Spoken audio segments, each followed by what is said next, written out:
Close LB Nagar లో ప్రమాదం జరిగింది. ఓ సెల్లార్తో తవ్వకాలు జరుపుతూ ఉండగా ప్రమాదవశాత్తు మట్టి దిబ్బలు కూలిపోయాయి. దీంతో శిథిలాల కింద 4 కార్మికులు చిక్కుకున్నారు. వారిలో 3 మృతి చెందగా ఒకరికి తీవ్ర గాయాలయ్యాయి. శిథిలాల కింద నుంచి ఒక మృతదేహాన్ని ఇప్పటికే పోలీసులు బయటకు తీయగా మృతులంతా కూడా బీహార్కు చెందిన వారిగా గుర్తించారు.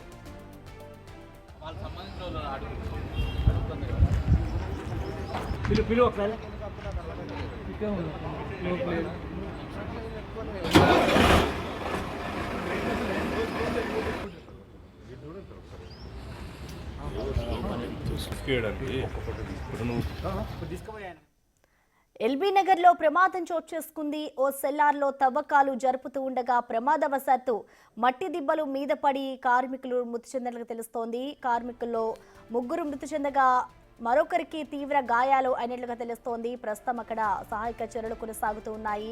మృతుల్లో ఒకరిని ఇటు పోలీసులు బయటకు తీశారు.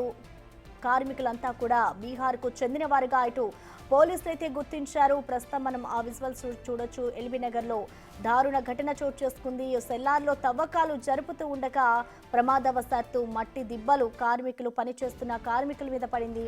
3 బీహార్కు చెందిన వారిగా గుర్తించారు. 3 ఈ ఘటనలో మృతి చెందినట్లుగా కూడా తెలుస్తోంది. మరికొంతమందికి గాయాలైనట్లు కూడా తెలుస్తోంది. ఒక మృతదేహాన్ని ఇటు రెస్క్యూ టీం బయటకు తీసింది. మరికొంతమంది మృతదేహాల్ని కూడా బయటకు తీసేందుకు అక్కడ ప్రయత్నాలు జరుగుతున్నాయి.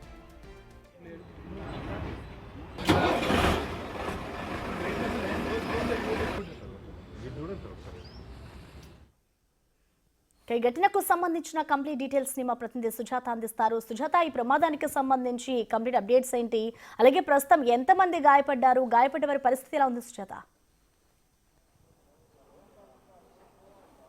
ఎల్బీ నగర్ లో సెల్లార్ తీస్తున్నటువంటి సమయంలో పైన ఉన్నటువంటి మట్టి దిబ్బలు పడడంతో ఒక్కసారిగా గాయాలు పాలయ్యారు. ప్రస్తుతం చూస్తున్నటువంటి ఈ సెల్లార్నే యూపీకి చెందినటువంటి వాళ్ళు వర్క్ చేస్తున్నటువంటి టైంలో పైన ఏదైతే రేకుల షెడ్ చుట్టూ అమర్చారో ప్రహరీలాగా అక్కడ నుంచి మట్టి దిబ్బలు పడడంతోనే వాటికి గాయాలైనట్లు తెలుస్తుంది. ప్రస్తుతం పోలీసులు డిఆర్ఎఫ్ బృందాలు ఇక్కడికి చేరుకొని వాళ్ళని సెల్లర్లో పడిపోయినటువంటి వాళ్ళని ప్రస్తుతం హాస్పిటల్కి తీసుకువెళ్లారు. ఒకరి పరిస్థితి సీరియస్ గా ఉంది అని చెప్తున్నారు. మిగతా 2 పరిస్థితి డాక్టర్స్ చూసిన తర్వాత చెప్తారు అని చెప్తున్నటువంటి పరిస్థితి ఉంది. అయితే ఇప్పటి వరకు యజమానిని ఇక్కడ మాట్లాడుతూ ఉంటే అసలు ఏం జరిగింది ఏంటి అన్నప్పుడు నేను ఇప్పుడే వచ్చాను, నాకు తెలియదు అని చెప్పేసి తను వెళ్తున్నారు. అయితే గత కొన్ని రోజుల నుంచి సెల్లార్ కి సంబంధించి పక్కనే ఉన్నటువంటి కొంతమంది అబ్జెక్షన్ పెడుతున్నారు. వాళ్ళకి సంబంధించి అనుమతులు లేవు అని చెప్తున్నారు. అసలు వాళ్ళ పరిస్థితి ఎలా ఉంది ఏంటి అని చెప్పేసి ఇక్కడ ఉన్నటువంటి వాళ్ళని అడుగుదాం. సార్ చెప్పండి సార్, గాయపడినటువంటి వాళ్ళ పరిస్థితి ఎలా ఉంది? మనకు తెలియదు, మేము చూడలేదు. ఉన్న వాళ్ళు అక్కడ ఉన్నారు. ఒకసారి వెళ్ళాము. ఒకసారి అక్కడికి వెళ్ళి వాళ్ళతో ఆఫీసర్స్ తో మాట్లాడించే ప్రయత్నం చేద్దాము. సెల్లార్తో అవుతున్నటువంటి సమయంలోనే ఈ ఘటన జరిగింది అని చెప్తున్నారు. డిఆర్ఎఫ్ బృందాలు అదేవిధంగా అధికారులు ఉన్నారు. అసలు నిన్నటి నుంచి వర్క్ స్పీడ్ ఆఫ్ చేశారు అని చెప్తున్నారు. అసలు ఎలా ఉంది ఏంటి అని సార్ చెప్పండి సార్, ఎప్పుడు తెలిసింది? ఏమైందండి మేడం? ఒక 2 అవర్స్ ముందు ఆల్రెడీ తెలిసింది.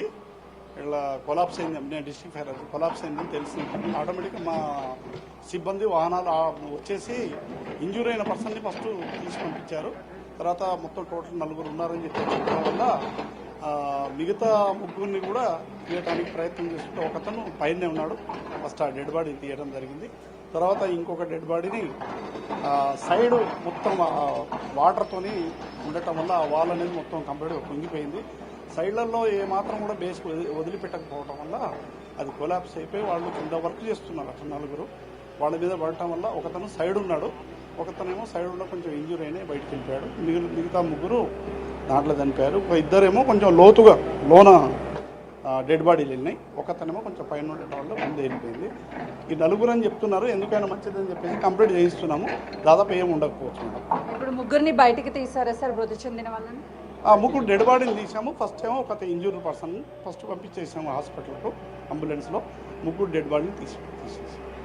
అంటే గోడ వీక్ గా ఉండడం వల్లనే కూలిందా? అంతే కదండి, గోడ వీక్ ఉండటం వల్ల ఎడ్జి ఈ పునాది అనేది ఎడ్జి తీసి ఆ సైడ్ ఉన్న గోడలు వాటర్ అనేది దాంతో కొంచెం బాగా నాని ఉండటం వల్ల అది కూలిపోవడం జరిగింది. ఇంత టైంలో మీకు ఇన్ఫర్మేషన్ వచ్చింది, వచ్చేసరికి వాళ్ళు ఆల్రెడీ లోపలికి వెళ్ళిపోయారా? ఆల్రెడీ లోనికి వెళ్ళిపోయారు. అది ఎప్పుడైతే కొలాప్స్ అయిందో మాకు ఆల్రెడీ ఇంటిమేషన్ వచ్చేసింది. మా వెహికల్ సిబ్బంది ఆల్రెడీ వచ్చేసారు.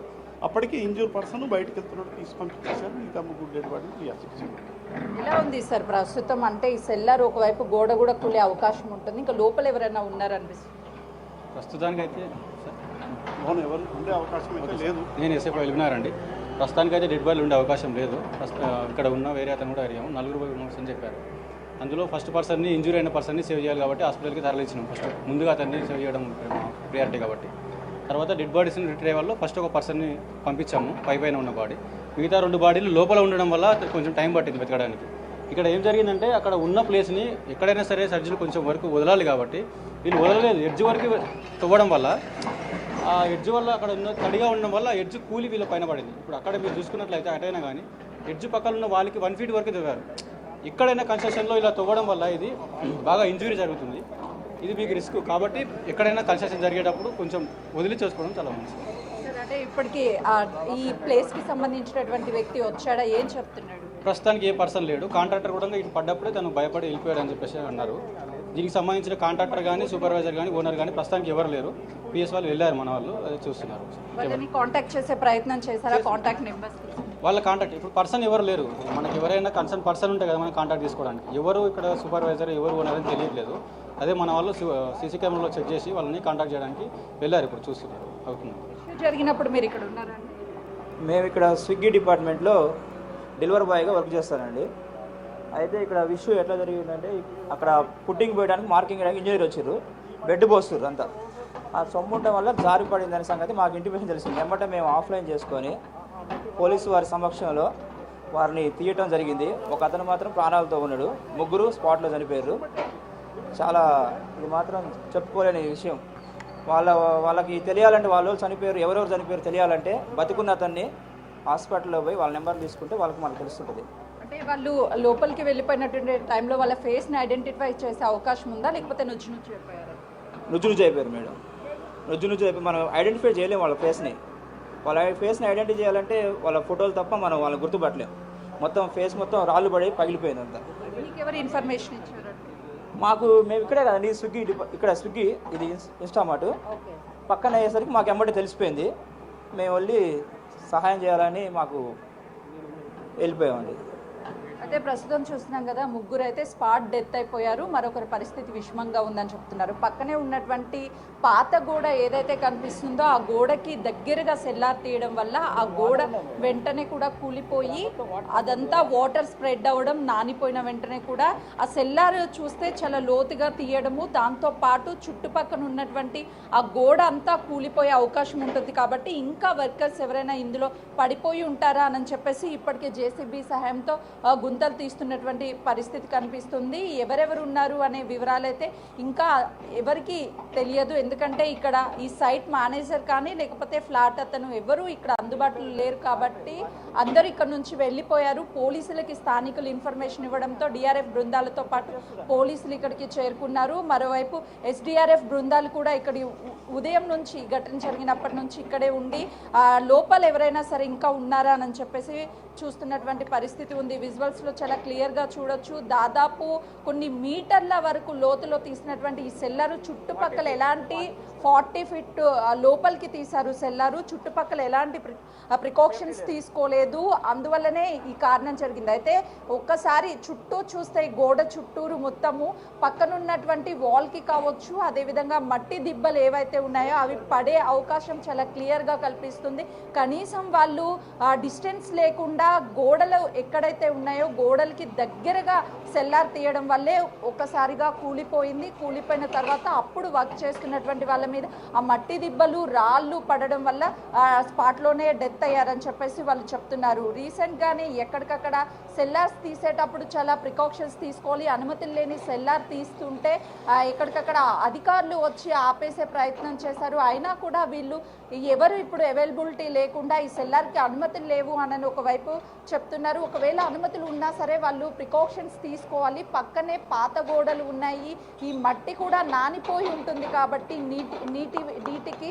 సో ఆ టైంలో అయినా సరే ప్రికాషన్స్ తీసుకోకుండా వీళ్ళు చేయడం వల్లే ఇదంతా జరిగింది అని చెప్తున్నారు. ప్రస్తుతం అధికారులు కూడా ఇక్కడే ఉన్నారు. టీజీఎస్ డిఆర్ఎఫ్ టీమ్తో పాటు మరోవైపు అధికారులంతా. సార్ చెప్పండి సార్, అసలు ఏం జరిగింది? వాళ్ళు అందుబాటులోకి వచ్చారా మేనేజర్ కానీ? ఎవరు కానీ మాకు అందుబాటులో కానీ ఇక్కడ రెస్క్యూ కాల్ వచ్చింది అనే విషయం తెలిసినమ్మంటే ఫైర్ స్టేషన్ నుంచి వచ్చేసాము. ఎస్డిఆర్ఎఫ్ టీంతో వచ్చేసి ఇక్కడ డెడ్ బాడీలు వచ్చినామంటే ఒక డెడ్ బాడీ పైన డ్రెస్ అయితే వాళ్ళని తీసి పంపించేసాం. ఇంకో అతని జర ఇంజూరీ ఎక్కువ అయిపోయినాడు, బాగా ఇంజూరీ అయితే అతను తీసి హాస్పిటల్కు షిఫ్ట్ చేసాము. ఒక డెడ్ బాడీ దొరికిన తర్వాత డెడ్ బాడీస్ ఇంకా డెడ్ బాడీలు ఉన్నాయి అని చెప్పారు. ఇంకా 5-6 మంది ఉన్నారు సార్ అని చెప్పినందుకు అప్పుడే జేసీబీ చేసి అది వర్క్ స్టార్ట్ చేయించాం. అక్కడికి 2 బాడీస్ దొరికాయి. ఇప్పుడైతే ఏం లేవు, మొత్తం 4 వర్క్లే పనిచేశారనే మాత్రం సమాచారం ఇప్పుడు తెలిసింది మాకు. ఇక్కడ పనిచేస్తున్న వాళ్ళు ఎంతమంది అని తెలిస్తే 4 పనిచేస్తున్నారు సార్ అని చెప్పారు. అంటే ఇంజూరీ అయినటువంటి పర్సన్ చెప్పారా సార్ ఎంతమంది ఉన్నారు ఇక్కడ, ఎంతమంది వర్క్ చేస్తారు? ఇప్పుడు చెప్పే స్థితిలో ఉడకలేడు, కన్సెన్స్లో ఉన్నారు. వాళ్ళ కుటుంబ సభ్యులకి ఇన్ఫర్మేషన్ తెలియదు. అది ఒకటి ఇక్కడ బిల్డర్ అనేది ఎవరు ఉంటారో ఆయన ఇన్ఫార్మ్ చేయాలి. ఎవరు ఇక్కడ పనిచేస్తున్నారు వాళ్ళ డీటెయిల్స్ కూడా మాకు అంతగా తెలియదు. ఇక్కడ ఎంతమంది పనిచేస్తున్నారనే విషయం అది మాత్రం చెప్తారు. మృతి చెందినటువంటి వాళ్ళని ఏ హాస్పిటల్కి పంపించారు? నియర్ బై పోలీసు వాళ్ళకి అప్ప చెప్పేసాం. వాళ్ళు ఎక్కడ పంపించారు అనేది మాకు తెలియదు. అంబులెన్స్ అయితే గాయపడినటువంటి వ్యక్తి పరిస్థితి ఎలా ఉంది? క్రిటికల్ అని చెప్పేసి ఇక్కడ ఉన్నప్పుడే క్రిటికల్గా అనిపించేసింది. ఏమందని తెలియదు. ఒక్కరికే మైనర్ కదా, ఫస్ట్ ఒక్కరిని మాత్రం మైనర్ హెడ్కు దాకా కేసు నమోదు చేశారా సార్? అది పోలీసు వాళ్ళకి సంబంధించి only rescue team. Rescue team కూడా ఇక్కడికి చేరుకొని లోపల ఇంకా ఎవరైనా ఉండొచ్చు అని చెప్పేసి దాదాపు 9 మంది పనిచేస్తున్నారని మాకు ఇన్ఫర్మేషన్ వచ్చింది. 3 మృతి చెందారు, మరొకరు తీవ్ర గాయాలయ్యారు, వాళ్ళ పరిస్థితి విషమంగా ఉంది. ఇంకెవరైనా లోపల ఉండొచ్చు అని చెప్పేసి జేసీబీ సహాయంతో వెతికే ప్రయత్నం చేస్తున్నామని చెప్పేసి అధికారులు చెప్తున్నారు. చుట్టుపక్కల చూస్తే ఎవరు ఇక్కడ పర్మిషన్ లేకుండానే నిర్మిస్తున్నారు అని ఇంతకుముందు యజమాని వచ్చినప్పుడు తనతో మాట్లాడే ప్రయత్నం చేసినప్పటికీ తను పర్మిషన్ ఉంది, ఏం జరిగింది ఏంటి అని నాకు ఇన్ఫర్మేషన్ లేదు అని చెప్పేసి ఇక్కడ నుంచి వెళ్ళిపోయారు. డిఆర్ఎఫ్ బృందాలతో పాటు రెస్క్యూ టీం, పోలీసులు ఇక్కడ జరిగినప్పటి నుంచి ఇక్కడే ఉండి జేసీబీ సహాయంతో ఎవరైనా సరే లోపల ఉండుంటారా అని చెప్పేసి వెతుకుతున్నారు. మరోవైపు ఈ సెల్లార్ మొత్తం కూడా ఎలాంటి అనుమతులు లేదని చెప్తున్నారు. కానీ అనుమతులకి సంబంధించి అధికారులు ఖచ్చితంగా చర్యలు తీసుకోవాలి. ఇలాంటి సెల్లార్లు తీసేటప్పుడు జాగ్రత్తలు తీసుకోవాలి. ఎలాంటి జాగ్రత్తలు లేకుండా ఇష్టానురాజ్యంగా ఇలా నిర్మించడం వల్లే ఈ సంఘటన జరిగింది అని చెప్తున్నారు. 40 ఫీట్ లోతుగా తీసినటువంటి ఈ సెల్లరు పైనుంచి రాళ్ళు కావచ్చు, మట్టి దిబ్బలు పడినప్పుడు ఆ ఫోర్స్గా వచ్చి బాడీ మీద పడే అక్కడ ఉన్నటువంటి వ్యక్తుల మీద పడ్డప్పుడు అక్కడికక్కడే నుజ్జయ్యారంటున్నారు. మరికొంతమంది ఉన్నట్లుగా కూడా అధికారులు చెప్తున్నారు. ఒకవేళ ఉంటే ఆ మట్టి కూరుకుపోవడం వల్ల లోపలికి వెళ్ళిపోయి ఉంటారు. ఇప్పుడు తీసినటువంటి మట్టి మొత్తం కూడా పైన ఉన్నటువంటి చుట్టుపక్కల ఉన్నటువంటి మట్టిని కింద పడింది. అంటే ఎస్టిమేషన్ వేయొచ్చు, ఒక మనిషి మీద అంత మట్టి దిబ్బ పడింది అని అంటే ఆ ఫోర్స్కి ఆ పర్సన్ అక్కడికక్కడే మృతి చెందారు 3, మరొక వ్యక్తి కూడా సీరియస్గా ఉందని చెప్తున్నారు. కాబట్టి ఇంకా లోతుగా ఏమైనా చూస్తే ఎవరైనా పడి ఉంటే దొరికే అవకాశం ఉంటుంది. కనీసం డెడ్ బాడీస్ లోపల ఉండుంటాయని చెప్పేసి అనుమానంతోనే ఇంకొంత మేరకు జేసీబీ సహాయంతో లోతుగా సర్చింగ్ చేస్తున్నటువంటి పరిస్థితి ఉంది. అధికారులు ఇప్పటి వరకు 3ని మాత్రమే ఐడెంటిఫై చేశారు. ఇంకొక వ్యక్తికి గాయాలైతే స్థానికంగా ఉన్నటువంటి హాస్పిటల్కి తీసుకువెళ్ళామని చెప్తున్నారు. మొత్తానికైతే ఇక్కడ సైట్ మేనేజర్ కావచ్చు, యజమాని కావచ్చు అందుబాటులో లేరు అని చెప్పేసి ఇన్ఫర్మేషన్ వస్తుంది. ఇంకొంత మేరకు తవ్వకాలు చేస్తే మాత్రం లోపల ఎవరైనా ఉన్నారా ఏంటి అనే దాని మీద కూడా క్లారిటీ వచ్చే అవకాశం ఉంటుంది. సుజాత, అలాగే ఇప్పుడు మృతి చెందిన కూలీలు ఎవరైతే ఉన్నారో వారికి సంబంధించి ఇటు కుటుంబ సభ్యులకి ఈ సమాచారాన్ని చేరవేశారా? దానికి సంబంధించిన డీటెయిల్స్ ఏమైనా తెలుసా సుజాత? ప్రసన్న, కనీసం చనిపోయినటువంటి వ్యక్తులు ఎవరు, ఎక్కడుంటారు అనే ఇన్ఫర్మేషన్ కూడా ఎవరికి తెలియదు. సైట్ మేనేజర్ కానీ సైట్కి సంబంధించినటువంటి ఓనర్ ఇక్కడికి వస్తే వారి నుంచి డీటెయిల్స్ సేకరించే అవకాశం ఉంటుంది. కానీ వాళ్ళు ఎవరు అందుబాటులో లేరు. గాయపడిన వ్యక్తి కూడా మాట్లాడే పరిస్థితిలో లేడు. కాబట్టి మృతి చెందినటువంటి వ్యక్తులు ఎవరు అని ఐడెంటిఫై ఇంకా అధికారులు చేయలేదు అని చెప్తున్నారు. సైట్ వాళ్ళు ఎవరైతే ఉన్నారో వాళ్ళ దగ్గర వీళ్ళు వివరాలన్నీ సేకరిస్తాము. సైట్లో ఎంతమంది పనిచేస్తున్నారు, వాళ్ళు ఎక్కడి నుంచి వచ్చిన వాళ్ళు, ఈ వివరాలన్నీ సేకరించిన తరువాత వాళ్ళకి కాంటాక్ట్ అయ్యి వాళ్ళ కుటుంబ సభ్యులకు సమాచారం ఇస్తామని చెప్తున్నారు. ఇప్పటివరకు పోలీసులు కూడా ఈ సైట్ యజమాని అదేవిధంగా మేనేజర్ని అప్రోచ్ అవ్వడానికి కాంటాక్ట్ చేస్తున్నప్పటికీ వాళ్ళు అందుబాటులో లేరు అని చెప్తున్నటువంటి పరిస్థితి ఉంది. కాబట్టి మరికొద్ది సేపట్లోనే వీళ్ళకి సంబంధించినటువంటి డీటెయిల్స్ అన్నీ కూడా సేకరించే అవకాశం ఉంటుంది. మృతి చెందినటువంటి వాళ్ళు వేరే రాష్ట్రం నుంచి బతుకు తెరువు కోసం ఇక్కడికి వచ్చి పనిచేస్తున్నటువంటి ఈ సమయంలోనే ఎలాంటి ప్రికాషన్స్ లేకుండా వాళ్ళు సైట్ మేనేజర్ కావచ్చు అదేవిధంగా యజమాని కావచ్చు వాళ్ళ చేత పనిచేస్తున్నటువంటి టైంలో చుట్టూ ఉన్నటువంటి గోడలు నానిపోయి అదేవిధంగా మట్టి కూడా నానిపోయి ఉంది. కాబట్టి వాళ్ళ మీద పడి చనిపోయారు. చనిపోయిన కుటుంబ సభ్యులకి ఎవరికి ఇంకా కూడా ఇన్ఫర్మేషన్ ఇవ్వడానికి కనీసం కాంటాక్ట్ నెంబర్ కూడా లేనటువంటి పరిస్థితి ఉంది. Prasanna, thank you Sujatha.